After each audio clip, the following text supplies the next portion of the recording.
You started already? Your recording has started. Thank you, sir. Welcome, everybody. It's good to see all of you again. I can't wait until we get back into our regular meetings.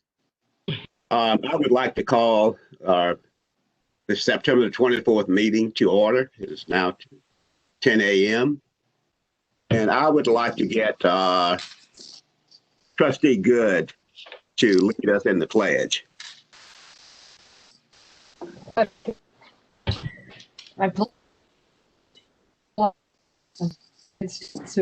Hey guys, and to look for wisdom, one nation, indivisible, under God, with liberty and justice for all. Thank you so much, Trustee Good. Dr. Head, has the proper meeting notices been posted? Yes, I certify it was posted in accordance with the law. Thank you. Thank you so much, Chancellor.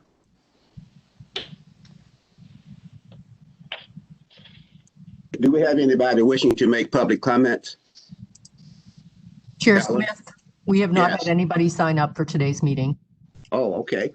All righty. Well, we'll move right along. Board members, have you seen from the agenda, we have our two items that we need to consider today.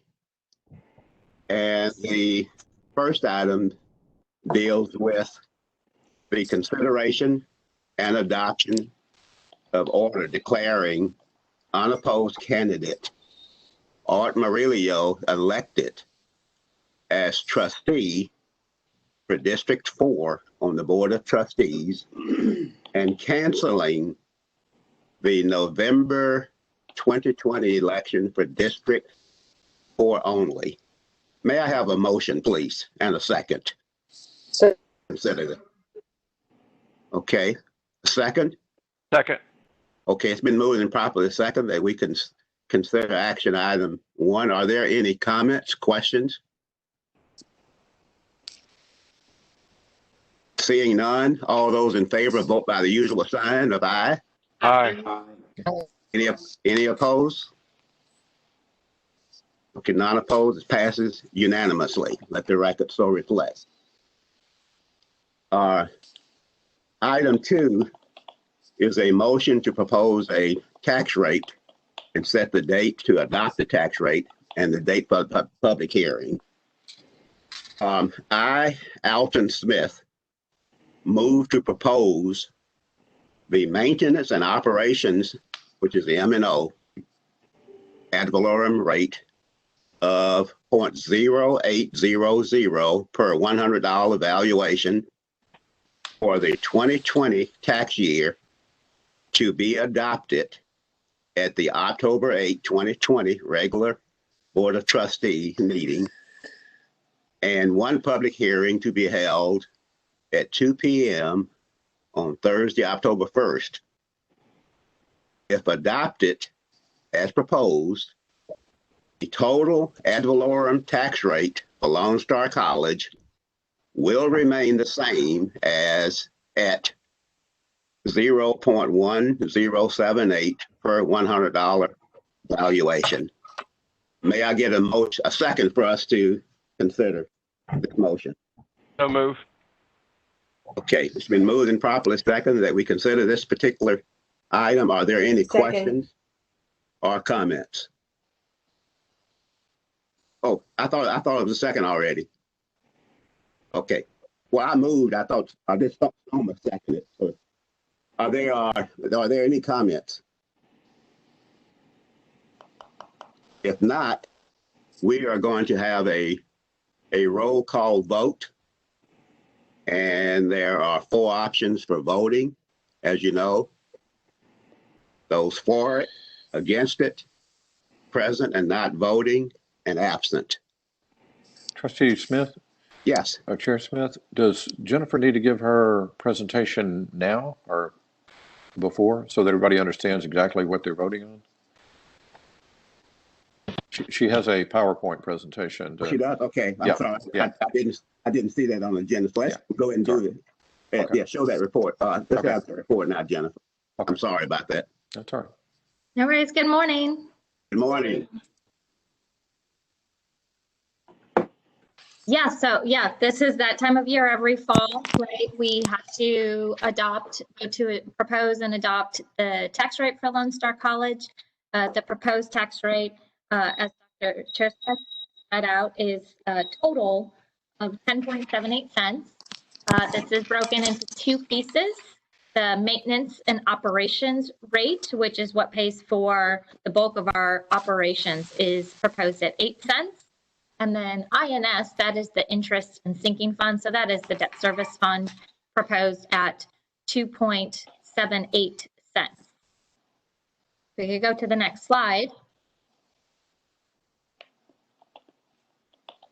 Here, I'm not going to go through all of this, the first bullet point mostly, but I did just want to make sure everyone was aware that even though we do this every year, this year there have been some significant changes from the last legislative session. They passed SB2, which did change some aspects of this process of adopting the tax rate.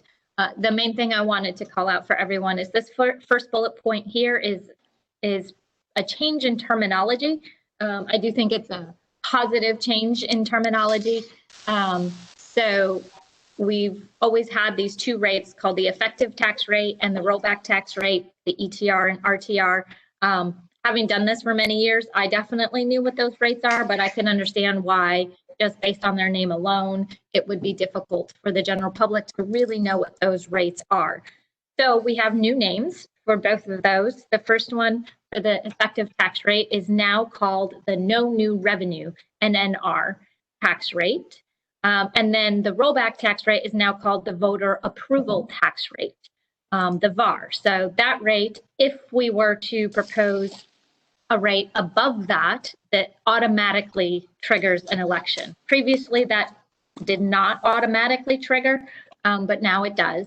But so everyone here knows the rates we are proposing, the 10.78 cents is above the No New Revenue Tax Rate, the NNR, but it is below the Voter Approval Tax Rate. So this rate, the 10.78 cents, would not trigger an automatic election because it is below that Voter Approval Tax Rate. So that's the main piece, the main change from SB2 that I wanted to just highlight for everybody. If we could go to the next slide, please. Again, this is just a few more changes that came with SB2, one of which being that we are considered a special taxing unit within that bill. And then if we could go to the next slide, please. And then just a few more highlights here is we did receive the certified values in early September. So those values came in at a growth rate of 5.43%. In our adopted budget, we have assumed a growth rate of 6%, which I still feel good about that assumption because these certified rolls is not the final roll. We do receive supplemental rolls after this. This is the big one. So we're close enough there that I feel confident in that. So other than that, we have posted on our website as required the calculations of the NNR rate and the voter approval rate. If the board here today approves the public hearing, then that notice will be posted on the website today as well and published in newspapers. And just to note for everyone that INS rate, the interest and sinking fund rate for our debt service fund, that rate, the 2.78 cents, is calculated based on what is the necessary tax revenue to pay this year's general obligation debt. We go to the next slide, please. So I'm going to go through a couple of our charts that we've seen before, but just to place all of this in context, this is showing the history of growth rates and appraised values. And we are lucky to be in a pretty healthy tax base. So here you see our assumption for the year of the 6% growth rate. And this is still on values as of January 1, 2020. So this is still all pre-COVID appraised values. Next slide, please.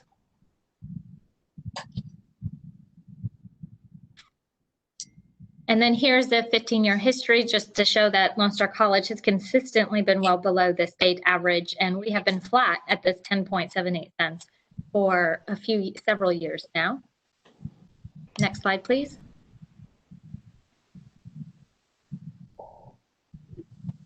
And these property revenues that comes from the rate that we're proposing today is our largest revenue source. So for this year's budget, it is 46% of our total revenues. So like I said, this is our largest single revenue source. If we go to the next slide.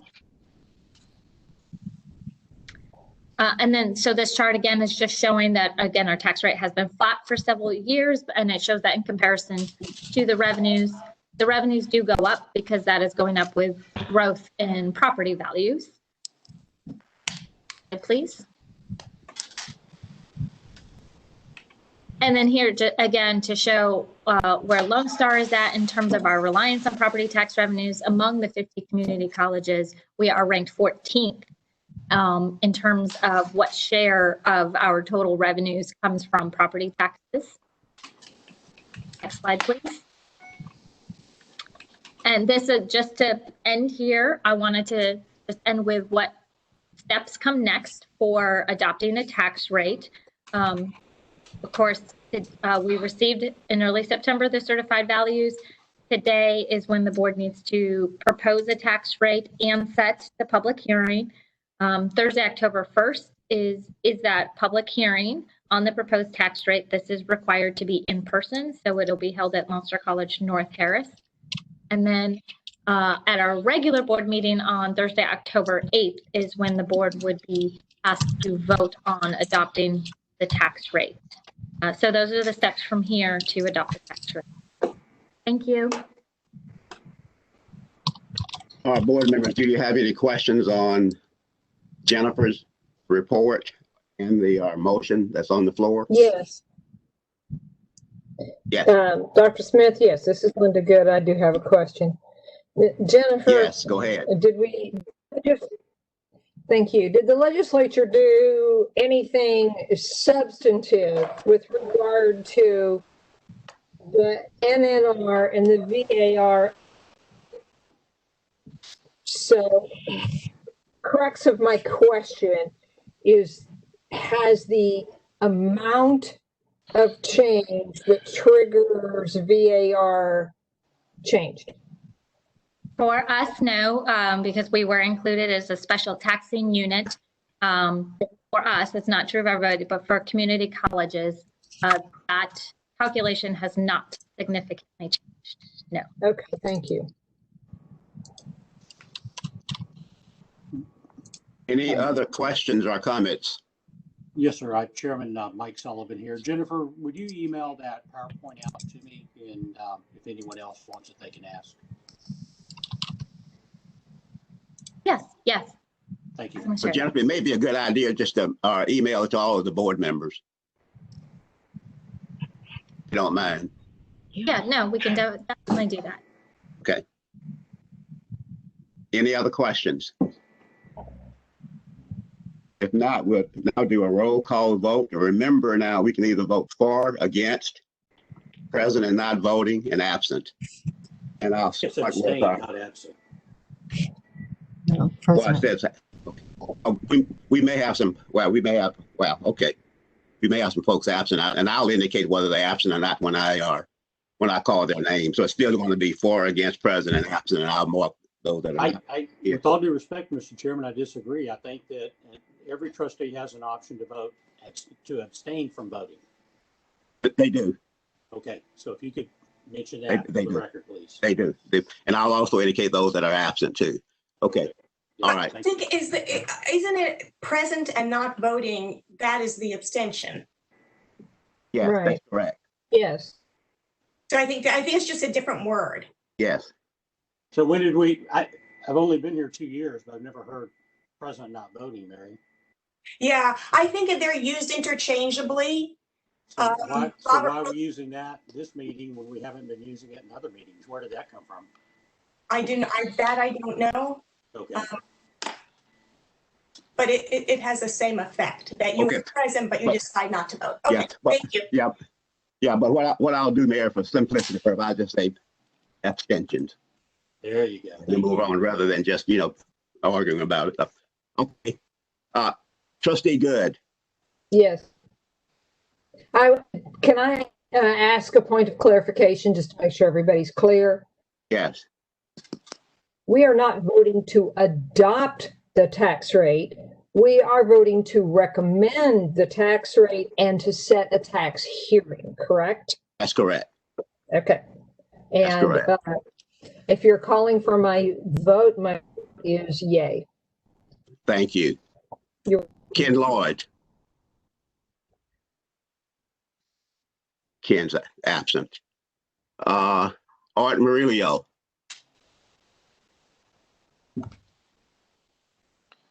Absent. Okay. He's Trust- trying to, Trustee Smith, Helen, is he on or not? He was trying to sign in just a minute ago. Trustee Murillo has not been able to get signed in. I do see that Trustee Boyd is signed in, so he just may have to unmute so we can get his vote. Yes, Okay. Trustee Lloyd. Yes. Okay. yes. Trustee Pierce. Trustee Pierce, you need to unmute. Are you muted? No, yes. Okay. Trustee Saldivar.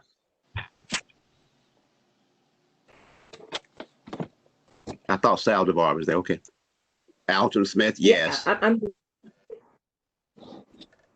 Saldivar, are you there? I can't hear her. He's Okay, there. thank you. Yours true, Alton Smith, yes. Mike Stoma, Yes, I vote yes. Mike Sullivan, Yes. David Vogt.